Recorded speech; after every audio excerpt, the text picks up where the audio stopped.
我喺3A會入邊以前係一個會員啦，咁後期係加入咗理事會，機緣巧合就接任咗呢一個主席嘅職位，好開心嘅。當然有咁嘅機會，真係以呢一個身份去同3A會嘅理事會啦，或者其他嘅會員一齊去諗一啲點樣可以令到更加多年青人去入行啦，或者點樣提供一啲培訓俾一啲新嘅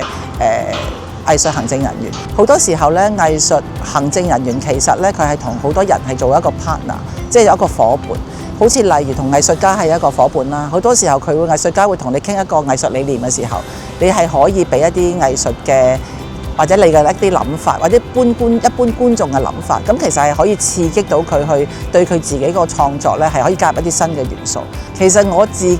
覺得係真係藝術行政係一個好好玩嘅一個行業嚟嘅。